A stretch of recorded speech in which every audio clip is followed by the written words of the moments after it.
Hello दोस्तों। आज अपन पढ़ने वाले हैं राजस्थान के किलों की श्रृंखला। इसमें है कुंभलगढ़ किला और अचलगढ़ किला, और ये है राजस्थान कला व संस्कृति श्रृंखला। तो अपन कौन से किले के बारे में पढ़ेंगे? कुंभलगढ़ किले और अचलगढ़ किले के बारे में पढ़ेंगे। तो आगे देखते हैं। सबसे पहले अपन कौन सा किला देखते हैं? तो सबसे पहले अपन किला देखते हैं कुंभलगढ़ किला। तो ये कहाँ पर स्थित है? राजसमंद जिले के अंदर स्थित है और अरावली पर्वतमाला की जरंगा पहाड़ी पर स्थित है। कुंभलगढ़ किला राजसमंद जिले के अंदर स्थित है और अरावली की जरंगा पहाड़ी पर स्थित है।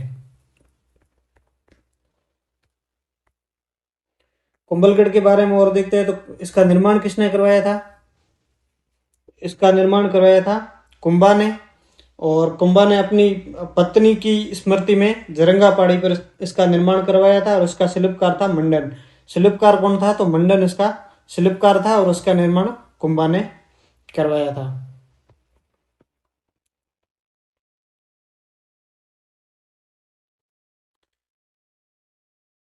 कुंभलगढ़ के क्या क्या नाम है, क्या क्या नामों से जाना जाता है? तो कुंभलमेर, अजयगढ़, कुंभपुर, कमलमीर, मत्स्येंद्र और माहौर नामों से ये जाना जाता है। कुंभलगढ़ किला के दूसरे नाम क्या है?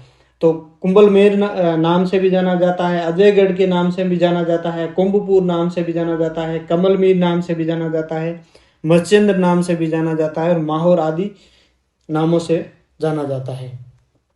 और मेवाड़ का ये संकट मोचक किला मेवाड़ मारवाड़ का सीमा प्रहरी भी कहलाता है। तो इसका मेवाड़ का संकट मोचक क्यों है? क्योंकि मेवाड़ के ऊपर जब भी संकट पड़ता था तो उसको संकट मोचक राजधानी के रूप में इसका उपयोग किया जाता था।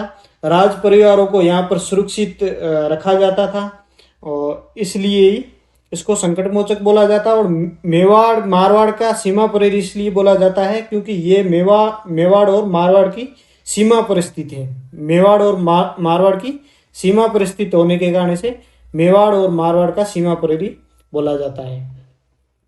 और इसके बारे में अबुल फजल ने बोला है कि ये किला इतनी ऊंचाई पर बना हुआ है कि नीचे से ऊपर की ओर देखने पर व्यक्ति की पगड़ी गिर जाती है।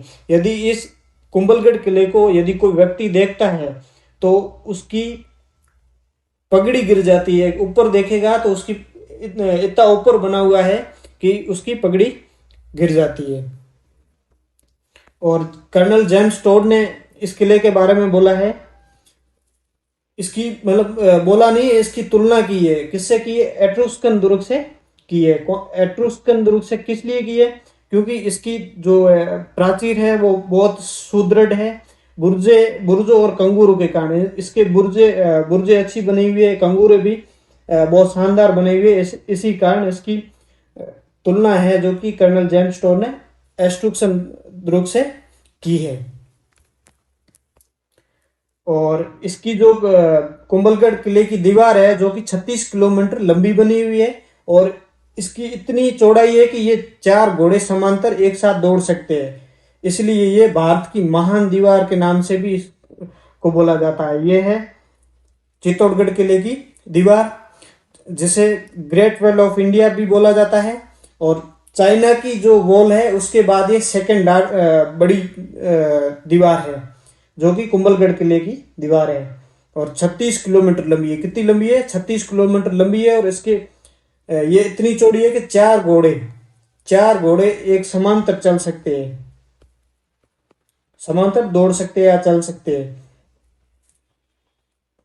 और इस किले के अंदर एक ऊपरी भाग है, उसको क्या बोला जाता है? कटारगढ़। क्या बोला जाता है? कटारगढ़ बोला जाता है। मेवाड़ की आंख के नाम से प्रसिद्ध है। मेवाड़ की आंख इसे इसलिए बोला जाता है क्योंकि यहाँ पर कुंभा का निवास स्थान भी बोला जाता है। यहाँ पर कुंभा ऊपर बैठ के पूरी निगरानी रख सकते थे, इसलिए ये इसे मेवाड़ की आंख बोला जाता है। इसी कटारगढ़ के अंदर राणा उदय सिंह का राज्याभिषेक हुआ था। जो उदय सिंह थे उनका यहाँ पर राज्याभिषेक हुआ था। और जो कि महाराणा प्रताप एक शासक हुए, वीर शिरोमणि महाराणा प्रताप का यहाँ पर जन्म भी यहाँ इसी कटारगढ़ के अंदर हुआ, जो कि कुंभलगढ़ का ऊपरी भाग है। और कटारगढ़ कुछ इस प्रकार दिखता है। यह जो भाग है ये कटारगढ़ के नाम से जाना जाता है, और ये कुंभलगढ़ किले का सबसे ऊपरी भाग है।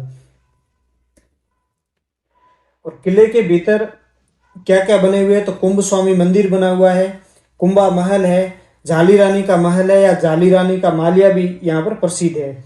और यहाँ पर एक मामदेव कुंड है, वहां पर जो कि कुंभा का बेटा था उद्दा, जिसने कुंभा की मामदेव कुंड के पास हत्या की थी। तो कुंभलगढ़ किले के अंदर जो कुंभ स्वामी मंदिर है वो इस प्रकार दिखता है।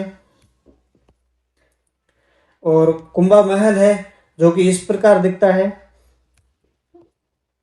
और मामादेव कुंड जो कि पास में मामादेव मंदिर भी बना हुआ है, और यहाँ पास में एक कुंड है जहां पर उद्दा ने कुंभा की हत्या की थी।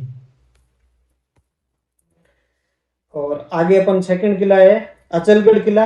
अचलगढ़ किले के बारे में देखते हैं। तो अचलगढ़ किले का निर्माण किसने करवाया था, तो परमार शासकों ने इस किले का निर्माण करवाया था। किसने करवाया था, तो परमार शासकों ने इस किले का निर्माण करवाया था। तो कुछ इस प्रकार दिखता है ये जो कि अचलगढ़ किला है। और अचलगढ़ किले के बारे में बोला जाता है कि महाराणा कुंभा ने इस किले का पुनर्निर्माण करवाया था। महाराणा कुंभा ने इस किले का पुनर्निर्माण करवाया था और परमार शासकों ने इसका निर्माण करवाया था। और पुनर्निर्माण करने का इस उद्देश्य था कि मेवाड़ को गुजरात के संभावित आक्रमणों से सुरक्षित करना। और जो मेवाड़ के ऊपर गुजरात के द्वारा की आक्रमण किए जाते थे, उन आक्रमणों से सुरक्षित करने के लिए इस किले का पुनर्निर्माण करवाया था महाराणा कुंभा ने। और गुजरात के सुल्तान कुतुब शाह और मोहम्मद बेगड़ा का कुछ समय के लिए यहाँ पर अचलगढ़ पर अधिकार भी रहा है, और जिन्होंने किले के प्राचीन देवी देवताओं की जो प्रतिमाएं थी उनको नष्ट कर दिया था। यहाँ पर जो भी परमार शासकों के द्वारा स्थापित प्रतिमाएं थी उनको भी नष्ट किया गया। और कुछ महाराणा कुंभा और बाकी भी मेवाड़ के शासकों ने जो भी प्रतिमाओं को स्थापित किया था देवी देवताओं की, उनको जो मोहम्मद बेगड़ा और कुतुब शाह गुजरात के थे, इन्होंने इनको नष्ट किया था और यहाँ के मतलब क्षतिग्रस्त किया था पूर्व को। और 9वीं से 10वीं शताब्दी में माउंट आबू जो कि मालवा के परमारों की राजधानी हुआ करता था। कब हुआ करता था, 9वीं से 10वीं शताब्दी के अंदर। और गुजरात के परमार शासकों के आराध्य देव थे कौन, अचलेश्वर महादेव। कौन से, अचलेश्वर महादेव, जो कि गुजरात के परमार शासकों के आराध्य देव थे। और इसलिए यहाँ पर एक अचलेश्वर महादेव मंदिर भी बना हुआ है। यहाँ पर जो अचलगढ़ किला है इसके अंदर अचलेश्वर महादेव मंदिर है, जहाँ शिव के अंगूठे की पूजा की जाती है। किसकी, शिव के अंगूठे की पूजा कहाँ पर की जाती है, तो शिव के अंगूठे की पूजा की जाती है अचलगढ़ किले के अंदर अचलेश्वर महादेव मंदिर में। और इसी मंदिर के सामने दुर्सा आडा की छतरी भी स्थित है। तो दुर्सा आडा अचलेश्वर महादेव मंदिर कुछ इस प्रकार दिखता है। और दुर्सा आडा जो कि महाराणा प्रताप के समय हुए और हिंदूवादी प्रथम राष्ट्रवादी कवि थे, जो कि मुगल दरबार में रहते हुए भी हिंदुओं की प्रशंसा करते थे, इसलिए इन्हें प्रथम राष्ट्रवादी कवि का दर्जा भी दिया जाता है।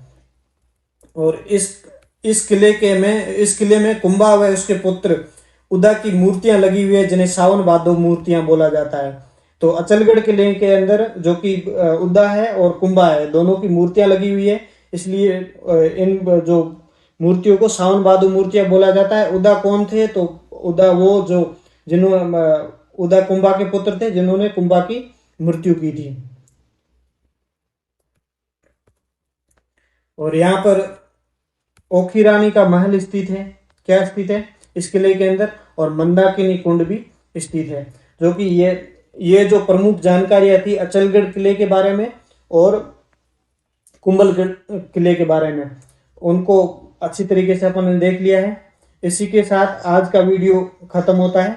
Thank you so much for watching my video. आपका साथ ऐसे ही बना रहे। धन्यवाद।